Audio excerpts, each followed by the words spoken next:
말씀을 준비하면서 읽었던 책 중에서 재밌는 예화가 하나 있어서 그 내용으로 말씀을 시작하려고 합니다. 한 사람이 죽어서 천국 문지기인 베드로 앞에 서게 되었습니다. 사실 베드로가 우리를 심판하는 것은 아니지만 그냥 이야기니까 그냥 이제 이해하시고 들어주시면 되겠습니다. 어쨌든 베드로, 이제 죽은 사람이 베드로 앞에 서게 되었는데 베드로가 이렇게 말하더랍니다. 내가 천국과 지옥을 당신한테 보여줄 테니까 이후에 선택을 하면 되겠다, 이렇게 얘기를 해주더래요. 그러니까 사실 이 사람은 자기가 당연히 지옥 갈 줄 알고 있었는데 이렇게 선택권을 준다니까 너무 잘 됐다 싶어서 알겠다고 보여달라고 이렇게 했답니다. 그래서 베드로가 이 사람을 데리고 천국에 먼저 갔습니다. 천국에는 어떤 모습이 펼쳐져 있겠습니까? 예배 드리겠죠. 그러니까 이 사람이 기대했던 것과 다르게 사람들이 다 찬송만 부르고 있고 하나님의 말씀을 막 청종하며 듣고 있고 막 기록하고 있고 막 예배를 드리고 있더랍니다. 이 사람이 보기에 이 천국이 참 지루해 보이는 거죠. 저렇게 예배만 드리고 어떻게 살 수 있을까, 이런 생각을 하게 되었습니다. 그리고 지옥에 갔습니다. 근데 지옥에 가니까 이 사람이 좋아하던 술집도 있고 좋아하던 도박장도 있고 여러 가지 좋아하던 것들이 가득 넘치는 겁니다. 그래서 참 마음에 들더랍니다. 그래서 이 모든 모습을 보여준 후에 베드로가 이제 선택하라고 얘기를 했죠. 이 사람이 어디를 선택했겠습니까? 평생 살아갈 건데, 앞으로 이제 영원히 살아갈 건데 좀 재밌는 게 많은 그런 지옥이 낫겠다, 스펙타클하게 이제 이런 생각을 해서 선택을 했는데, 그러자 베드로가 알겠다고 하면서 이제 이 사람을 데리고 지옥으로 내려갔는데, 아까 자기가 봤던 곳을 지나쳐서 더 아래로 내려가더랍니다. 그래서 왜 그러냐고 물었더니 베드로가 아까는 관광 비자로 본 것이고 실제 거주지는 거기가 아니라 저기 밑에 지옥불 앞이라고 이렇게 얘기를 해주었다는 슬픈 이야기. 제가 읽었던 책에 이제 있었던 내용인데, 실제로 이렇지는 않겠지만 좀 의미가 있는 이제 이야기이기도 합니다. 천국이 어떤 곳이냐 하면 예배 드리는 곳이거든요. 예배 드리는 곳. 물론 지금 드리는 예배보다 더 하나님을 더 알고, 그리고 하나님께서 행하신 일들을 더 명확하게 깨달아서 정말 말할 수 없는 감동과 기쁨, 감격으로 하나님 앞에 그렇게 예배를 드리겠죠. 그러나 본질적으로 우리가 이 땅에서 드리는 예배와 동일한 그 예배를 계속 드리는 곳, 그곳이 바로 천국입니다. 그래서 천국 백성은 예배가 즐거워야 천국이 되는 거죠. 예배가 즐겁지 않으면 천국이 지옥이 될 수도 있을 것도 같습니다. 그런 일은 없겠지만, 그래서 그 마음으로 이제 예배를 소망하는 백성들이 모여 있는 곳이 바로 천국이라 할 수 있습니다. 그래서 우리도 천국 백성에 걸맞게 예배를 즐거워하고 또 예배를 소망하실 수 있기를 간절히 소망합니다. 오늘 우리가 읽은 말씀은 마지막 날 하늘 보좌 앞에서 드려지는 예배에 대한 이야기를 우리에게 보여주고 있습니다. 어떻게 보면 천국에서의 일상을 우리에게 맛보기로 보여주는 것이죠. 세 번으로 구분된 예배가 나오는데, 먼저는 내 생물과 24장로들이 하나님 앞에 예배한 장면, 그것이 나오고, 그 다음에 천사들이 찬양하는 것, 그 다음에 마지막 세 번째로 모든 피조물들이 찬양하는 것. 이렇게 세 가지로 예배가 나누어져 있습니다. 1부, 2부, 3부. 우리 교회랑 똑같죠. 1부, 2부, 3부 예배. 똑같이 이제 예배를 드리는데, 이 이제 예배의 말씀을 이제 묵상하면서 우리의 예배를 돌아봤으면 좋겠습니다. 우리는 과연 어떤 마음으로 예배를 드리고, 어떤 존재에게 예배를 드리고, 또 어떤 목적을 가지고, 어떤 내용을 가지고 하나님 앞에 예배하고 있는지 우리 자신을 돌아보면서 오늘 말씀 보았으면 좋겠습니다. 가장 먼저 묵상해 볼 것은 누구에게 예배를 드리나 하는 것입니다. 지금 이 장면을 이렇게 상상을 해보면 하늘 보좌 앞에서 수많은 존재들이 있거든요. 그 수많은 존재들이 숨죽여서 한 곳만을 지금 바라보고 있습니다. 딱 한 곳만을 바라보고 있어요.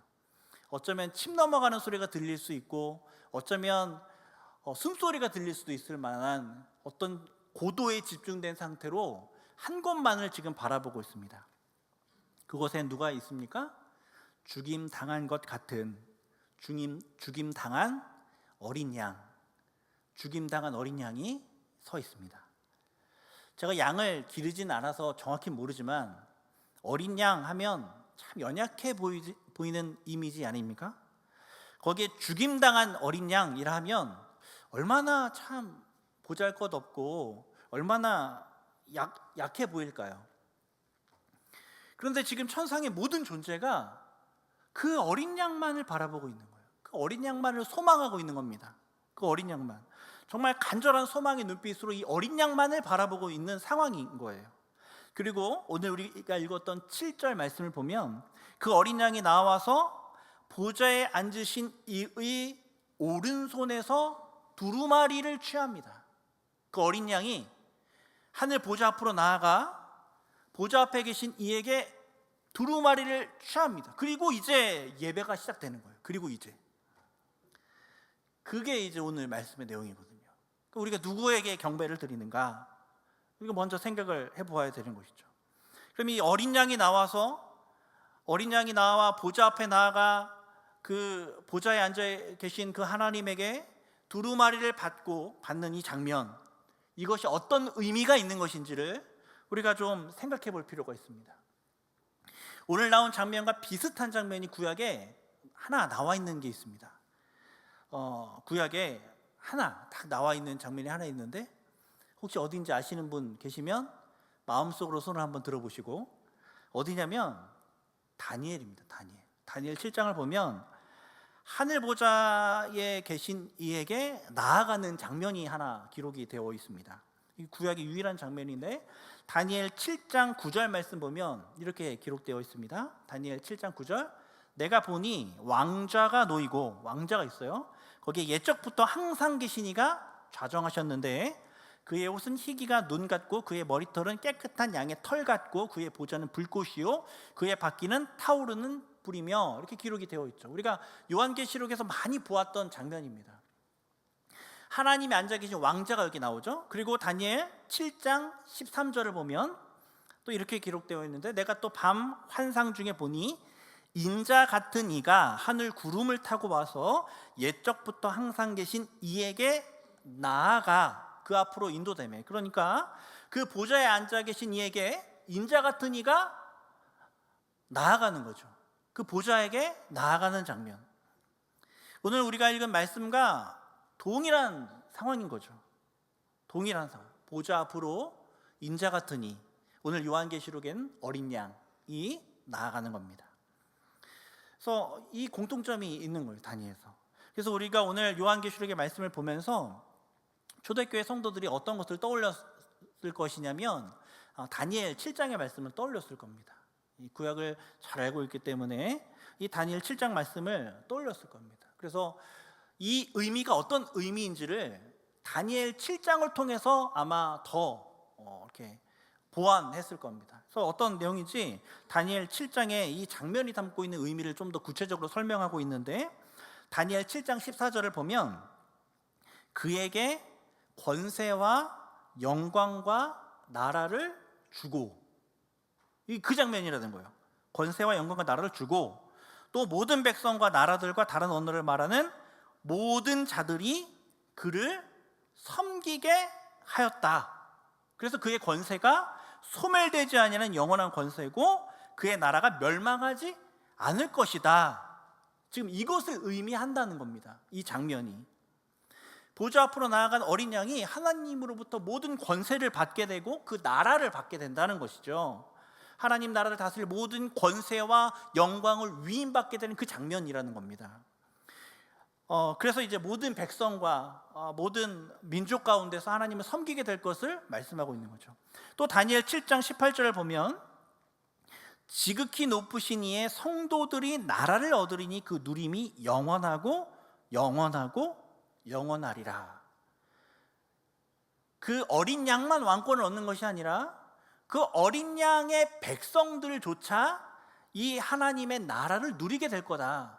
지금 그것을 의미하는 장면이 이 장면이라는 겁니다.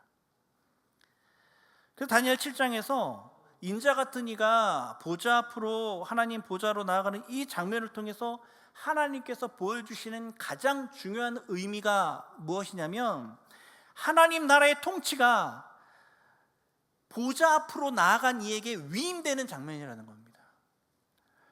그리고 그로 말미암아 하나님의 나라가 영원히 번영하게 될 것이고 그 나라의 백성들도 영원히 번영하게 될 것을 상징하는 장면이 지금 이 장면이라는 거죠. 우리가 다니엘 7장을 다 읽진 않았지만 다른 말씀을 통해서도 이 성도들의 원한을 하나님께서 풀어주시고 때가 되면 하나님 나라 백성들을 다시 하나님 나라 백성들이 그 나라를 다시 얻게 될 것, 그것을 소망하는 말씀들로 가득 차 있는 말씀이 이 7장의 말씀이거든요. 그런데 이와는 상반되게 대적자들의 말씀도 다니엘 7장에 기록되어 있습니다. 다니엘서 7장 25절 말씀을 보면 이렇게 나와 있거든요. 그가 장차 지극히 높으신 이를 말로 대적하며, 어떤 대적하는 자들이 있다는 거죠. 또 지극히 높으신 이의 성도를 괴롭게 할 것이다. 이 괴롭게 하는 자가 있다는 겁니다. 그가 또 때와 법을 고치고자 할 것이며 성도들은 그의 손에 붙임바 되어 한 때와 두 때와 반 때를 지난다. 대적자들이 있다는 것 알려주고 있는 겁니다. 근데 그 대적자들의 나라와 이 하나님의 나라에 차이가 있는데요. 어떤 차이냐면 시간의 차이입니다. 시간의 차이. 이 대적자들은 성도들을 괴롭히는데 그 때가 정해져 있어요. 한 때와 두 때와 반 때. 그 때가 정해져 있는 겁니다. 이어 나오는 다니엘 7장 26, 27절 보면 그러나 심판이 시작되면 그는 권세를 빼앗기게 되고 완전히 멸망하게 됩니다. 그리고 나라와 권세와 온 천하 나라들의 위세가 지극히 높으신 이의 거룩한 백성에게 붙임바 되리니 그의 나라는 영원한 나라. 영원한 나라.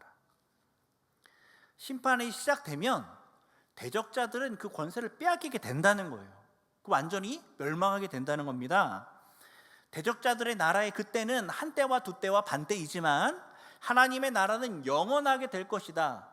그 모든 내용이 어디에 담겨 있냐면 지금 하나님 보좌 앞으로 나아가는 인자 같은 이 혹은 어린 양, 이 이미지에 담겨 있다는 거죠. 어린 양이 보좌 앞에 나아가는 이 장면 가운데에 이런 기대와 소망이 담겨 있기 때문에 지금 모든 존재들이 숨죽여서 그 어린 양만을 바라보고 있는 겁니다. 그 어린 양만을. 이 장면이 요한계시록에 쓰여질 당시 그 성도들에게 참으로 큰 위로가 되었다는 것이 분명합니다. 너무 힘든 삶을 살고 있었거든요. 그리스도를 대적하는 수많은 대적자들이 권세를 잡고 있는 겁니다. 그들로 인하여 정말 핍박이 이루어지고 있고 너무 힘겨운 삶을 살아가고 있다는 겁니다. 근데 이 힘든 이 삶이 한시적이라는 소망을 보게 되는 겁니다. 우리는 영원한 하나님의 나라를 소유한 백성이라는 또 다른 증거를 이 장면을 통해 다시 한번 보게 되는 거죠. 그리고 또 오늘 말씀이 정말 큰 위로가 되는 또 다른 이유는 지금 보좌로 나아가 권세를 위임받는 분이 어떤 분으로 묘사되냐면 어린 양으로 묘사돼요. 어린 양. 이제부터 요한계시록에 이 어린 양이라는 이미지가 참 주된 이미지로 많이 나오거든요. 어린 양으로 묘사된다는 거죠. 예수님 어떤 분이십니까? 메시아이죠. 왕 중의 왕이시죠. 창조주이십니다. 하나님이십니다. 그런데 오늘 말씀에서 예수님을 대표하는 상징은 어린 양이라는 겁니다. 어린 양. 이 권세를 위임받는 이 상황이거든요. 왕권을 위임받는 이 상황이거든요. 그런데 여기서 어떻게 묘사를 되냐면 어린 양에게 위임이 된다.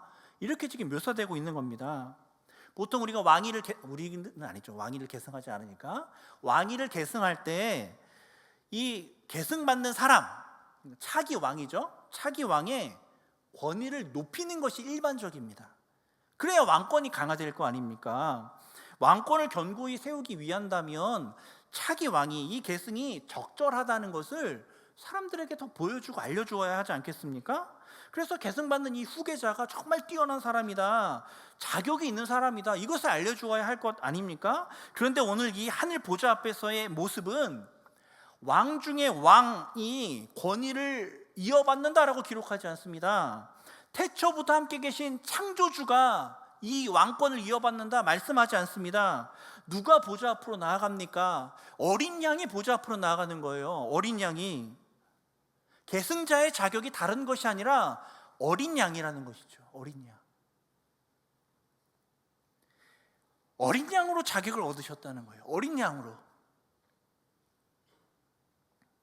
예수님께서 어린 양이 되셔서 힘없이 돌아가시던 그 순간을 가장 가까이서 본 한 로마 군인이 마가복음 15장 39절에 이렇게 고백합니다.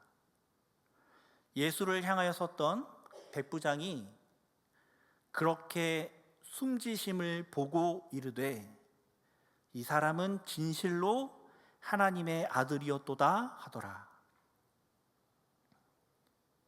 이 백부장이 무엇을 보았습니까? 그렇게 숨지심을 보고 이 사람이 진실로 하나님의 아들이었다는 것을 깨닫게 된 것이죠. 어린 양이 되셔서 죽으신 것을 보고 이분이 정말 참 하나님의 아들이구나라는 것을 깨닫게 되었다는 겁니다. 오늘 우리도 마찬가지죠. 오늘 우리가 예수님을 구주로 고백을 하는데 우리는 무엇을 보고 그렇게 믿게 되었습니까? 우리 삶에 어떤 압도적인 능력을 주님께서 행사하시고 세상 모두를 다 강력한 권세로 꺾으시는 그 권능을 보고 우리가 예수님을 주로 고백하게 되었습니까? 아마 대부분은 그것이 아니라 십자가를 보고 예수님을 주님으로 고백하였을 것 같습니다. 우리의 인생을 부귀영화로 채워주신다는 약속을 믿고 우리가 주님을 주님으로 고백한 것이 아니라 우리를 위하여 십자가에 달려 죽으신 그 예수 그리스도를 보고 우리는 주님을 주님으로 고백하게 되었을 것입니다. 어린 양을 본 것이죠. 오늘날 우리가 보여주어야 할 증거도 십자가인 줄 믿습니다. 하나님 성도에게 어마어마한 능력과 어마어마한 재력으로 너의 자녀됨을 증거하라 말씀하지 않으셨어요. 그래서 우리도 그것을 위해서 애쓸 필요가 없습니다. 예수님은 내 길을 따라오라 말씀하셨고 내 사랑과 희생을 본받는 것, 그것이 너희가 보여주어야 할 증거라고 우리에게 말씀하여 주셨습니다. 세상 사람들에게 십자가를 보여주는 것, 그 사랑을, 그 희생을 알려주는 것, 그것이 바로 우리가 살아가야 하는 우리의 사명인 것이죠. 그 어린 양이 나와서 보좌에 앉으신 이에 오른손에서 두루마리를 취하신다는 것은 우리가 지금까지 살펴본 것처럼 하나님의 백성에게 구원과 하나님의 나라를 얻게 해주신다는 의미를 담고 있고 어린 양으로서 그 모든 자격을 얻으셨다는 그 의미를 담고 있기 때문에 이제 천상의 모든 존재들이 하나님 앞에 나와서 예배를 드리는 겁니다. 그래서 그 예배를 한번 살펴보면 첫 번째로 네 생물과 24장로들이 그 어린 양 앞에 엎드려 경배를 하는 장면이 나오죠. 이들이 각각 검은 고와 향이 가득한 금대접을 가지고 있는데 이 향이 무엇이라고 얘기하냐면 성도들의 기도다, 기도들이라 이렇게 기록을 하고 있습니다. 이 성도들의 기도가 하나님 나라 경배에 사용된다는 이 사실이 참 의미심장합니다. 오늘 말씀 보니까 성도들의 기도가 사라진다는 게 아니라 그냥 허공에 이렇게 외쳐지고 그냥 없어지는 것이 아니라 대접에 담긴대요. 대접에 담긴다는데 금대접에 담긴답니다. 얼마나 이것을 보배롭게 여기는지 성경에서 이 금이라고 얘기하는 것은 참 보배로운 것을 다룰 때 취급할 때 사용되는 도구거든요. 금 대접에 이 기도가 담긴다는 거죠. 그러니까 하나님께 드리는 성도들의 모든 기도가 마지막 날 경배로 드려진다는 것, 우리는 그것을 믿으면서 기도에 힘써야 하는 것이죠. 그리고 24장로들은 9절에 어떤 노래를 부르냐면 새 노래를 부릅니다. 새 노래.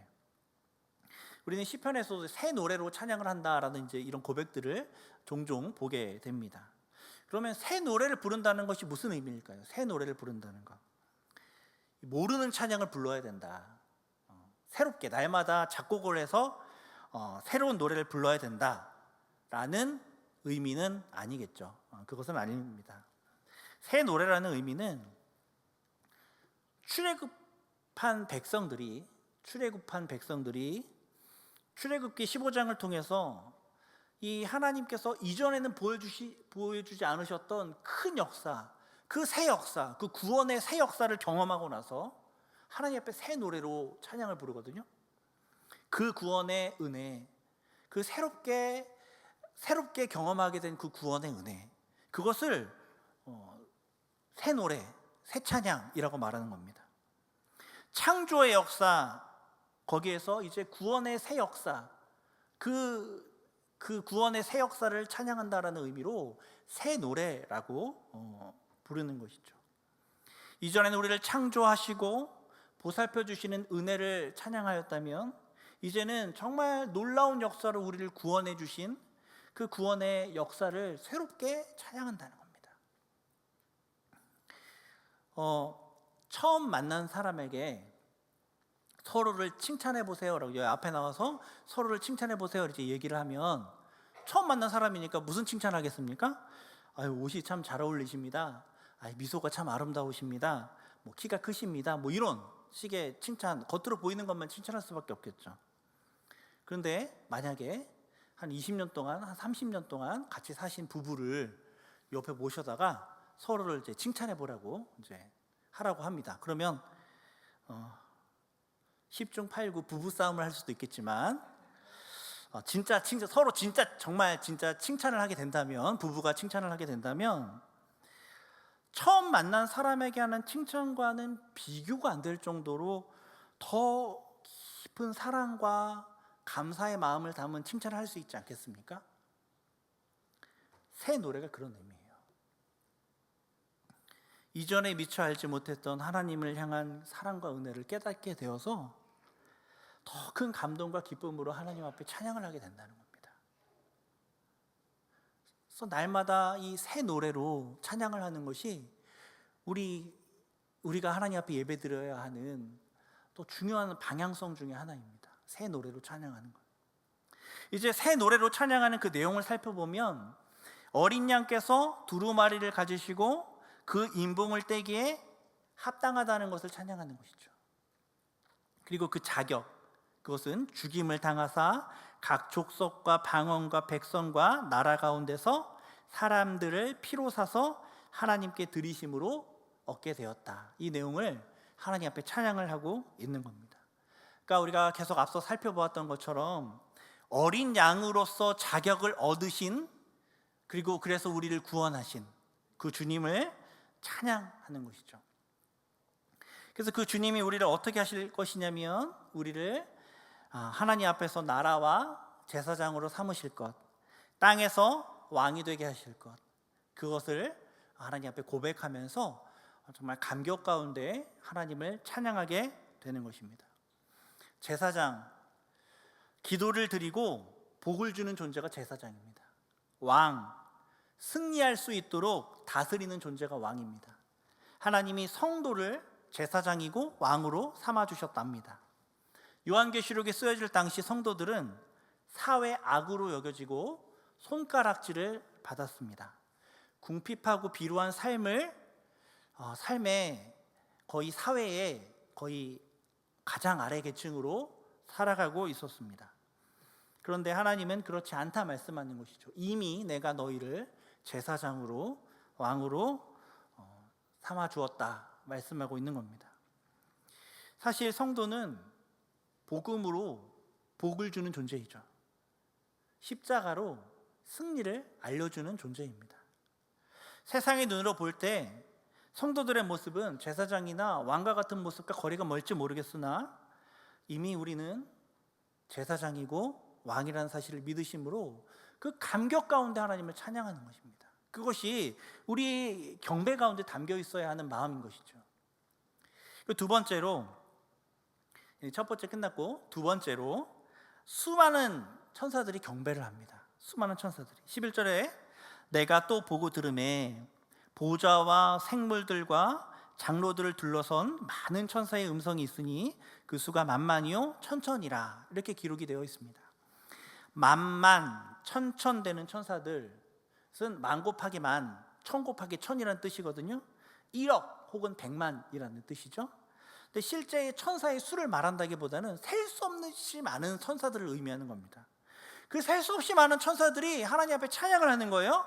어떻게? 큰 음성으로. 12절 보니까 큰 음성으로 불렀대요. 아까 24명의 이 장로들은 새 노래를 불렀잖아요. 그런데 이제는 이 천사들이 큰 음성으로 노래를 하더랍니다. 하나님은 한 명의 찬양을 기뻐하실까요? 여러 명의 찬양을 기뻐하실까요? 한 명의 찬양도 기뻐하십니다. 그런데 많은 사람의 찬양을 더 기뻐하십니다. 하나님은 자주 모든 민족과 방언 가운데 그들이 하나님 앞에 나와 예배하게 되는 것을 기뻐한다고 우리에게 보여주십니다. 보여주세요. 더 많은 이들이 하나님 앞에 나와 다양한 문화에 있는 사람들이 그 문화 가운데서 하나님을 찬양하고 예배하게 되는 것, 그것을 하나님 우리에게 보여주시고 그렇게 하라고 권면하십니다. 주님은 이와 같이 많은 사람들이 모여 큰 음성으로 예배 드리는 것, 찬양하는 것 기뻐하십니다. 우리가 대형 교회가 되어서 이 자리에 정말 수많은 사람들이 가득 차서 예배를 드리는 것을 하나님이 더 기뻐 받으신다, 그것을 말씀드리고자 하는 것이 아닙니다. 그것이 아니라 더 많은 이들이 더 마음을 모아 더 전심으로 큰 음성으로 하나님을 예배할 수 있도록 우리가 해야 한다. 그것이 우리의 예배의 주된 방향성 중에 하나라는 것이죠.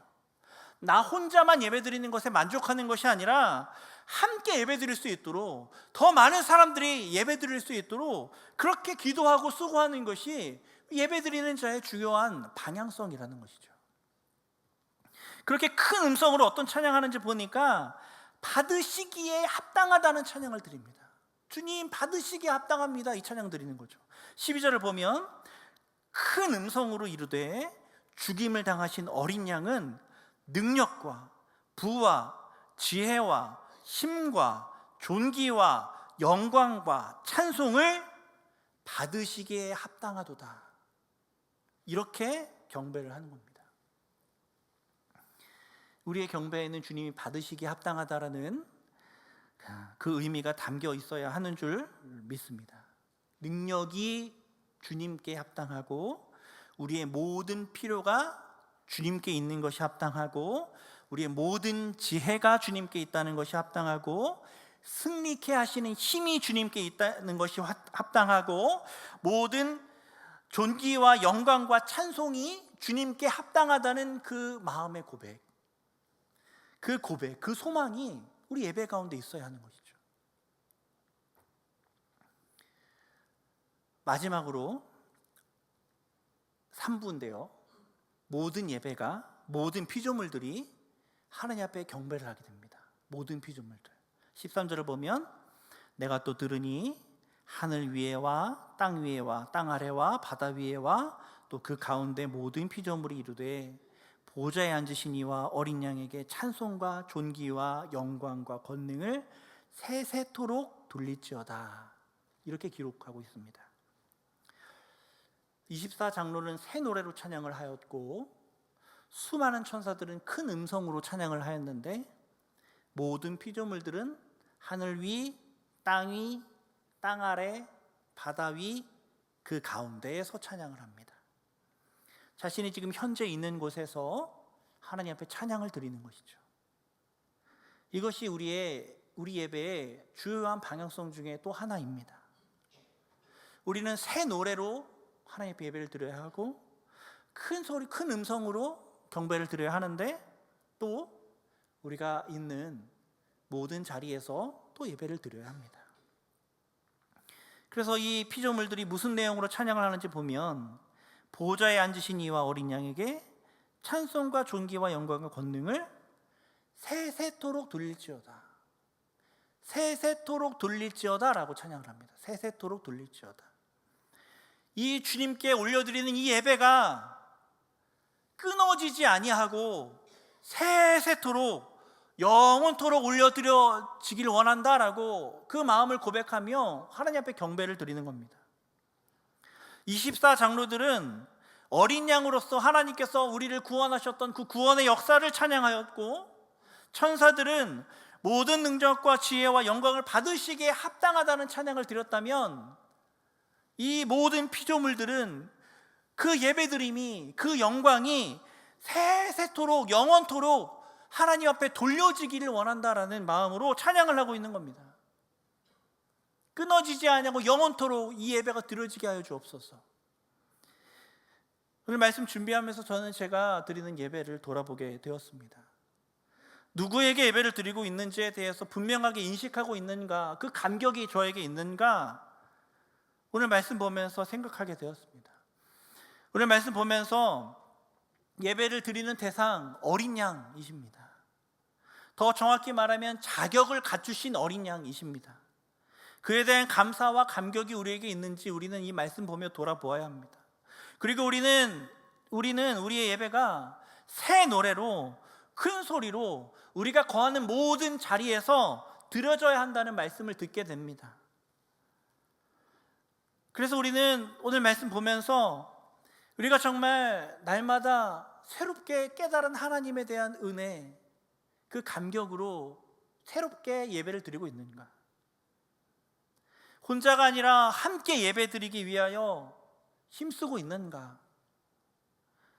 우리가 현재 살고 있는, 우리가 거하고 있는 우리의 상황과 우리의 현실에서 정말 예배자로 살아가고 있는가?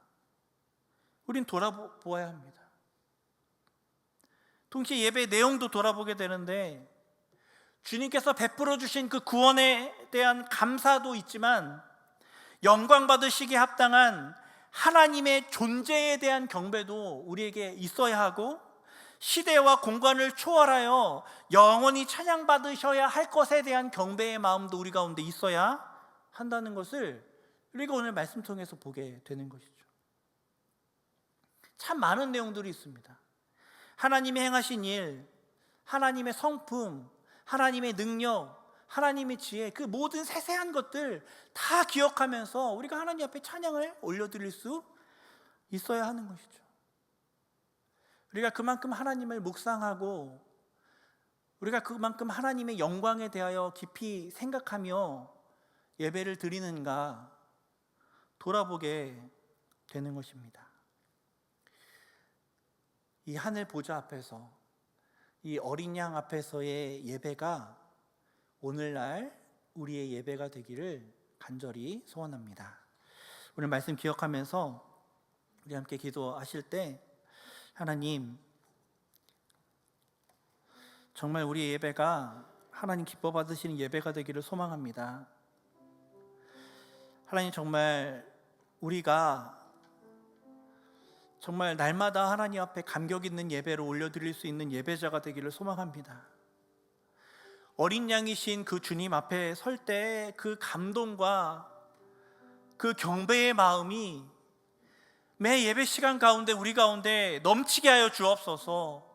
구원에 대한 감격, 예배에 대한 열정 우리 가운데 회복되게 하여 주옵소서.